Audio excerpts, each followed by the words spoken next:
آج ہم جس سوسائٹی میں رہ رہے ہیں اس میں ہم نے دیکھا کہ بہت سے نوجوان ایسے ہیں کہ وہ خیر کا جذبہ رکھتے ہیں، نیکی کا جذبہ ان کے اندر ہے،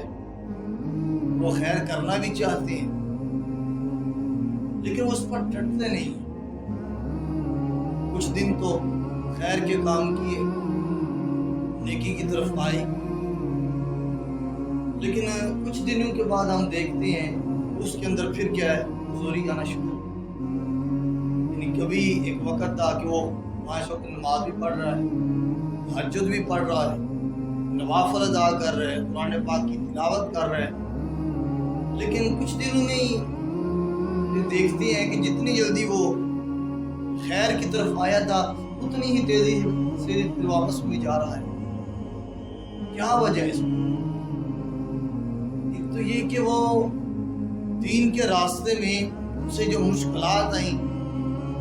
اپنے خاندان کی وجہ سے یا اپنے دوستوں کی وجہ سے، یعنی دوستوں کی صحبت میں بیٹھ کر، مجلس میں بیٹھ کر وہ سٹیپ نہیں لینا چاہتا، اگر چاہتے ہیں تو اس کے پاس طاقت نہیں ہے۔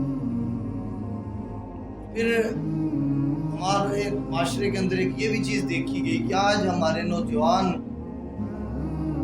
کوئی کام کرنا چاہتے ہیں تو اس کام کے اندر، اس کرنے کے اندر تذبذب کا شکار ہے، یعنی دو سوچیں ہیں، کروں یا نہ کروں، ہونا چاہیے یا نہیں ہونا چاہیے۔ تو پھر کئی لوگوں سے مشورے کرنے کے بعد پھر بھی وہ کام کر نہیں سکتے۔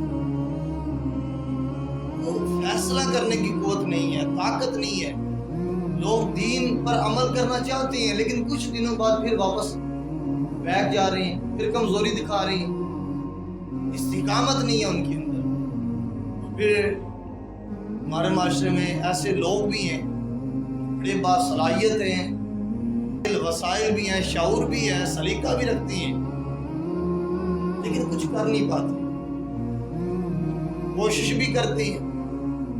لیکن وسائل ہونے کے باوجود، شعور ہونے کے باوجود، سلیقہ ہونے کے باوجود، ساری چیزیں ان کے پاس ہیں، پھر بھی کامیاب کیوں نہیں ہو رہے؟ استقامت نہیں، ڈٹنا اور جمنا اور ایک جگہ پر ڈٹ جانا، یہ چیز ان کے اندر نہیں۔ کہ اللہ کیا کہتے ہیں، ان الذین قالوا ربنا اللہ، وہ لوگ جو یہ کہتی ہیں کہ ہمارا رب اللہ ہے، ثم استقاموا، پھر اس پر ڈٹ جاتے ہیں۔ اب جب ڈٹ گئے تو ہوا کیا، تتنزل علیہم الملائکہ، اب جب وہ ڈٹ جاتی ہیں اللہ ان کی مدد کے لیے فرشتے نازل فرماتا ہے۔ اب یہ دیکھیں ترتیب قرآن پاک کے اندر، نہ پہلے تم ڈٹو، ثم استقاموا، پہلے استقامت کا دامن تھام لو، جب ڈٹ جاؤ گے، جم جاؤ گے تو پھر اللہ تعالیٰ تمہاری مدد کے لیے تتنزل علیہم الملائکہ، اللہ تعالیٰ فرشتے اللہ تخافوا ولا تحزنوا وابشروا بالجنۃ التي كنتم توعدون، جب تم ڈٹ جاؤ گے فرشتے نازل ہوں گے اور پھر وہ فرشتے کہتی ہیں کہ تم نہ خوف کرو نہ حزن کرو، وابشروا بالجنۃ التي كنتم توعدون، اور فرشتے اسے اس جنت کی خوشخبری دیتی ہیں جس کا اس سے وعدہ کیا۔ ڈٹنا ہے، جب بندہ ڈٹ جاتا ہے پھر مزہ آتا ہے دین پر عمل کرنے کا، پھر سکون آتا ہے، پھر بندہ جب نماز ادا کرتا ہے اور کوئی بھی کام جو نیکی کا ہے، خیر کا ہے، جب شروع کر دیں اس پر پھر ڈٹ جائیں۔ لوگ کیا کہیں گے، برادری کیا کہے گی، دوست کیا کہیں گے، اس ساری چیزوں کو پس پش ڈال کر جب آپ اس راستے پر آ گئے ہیں،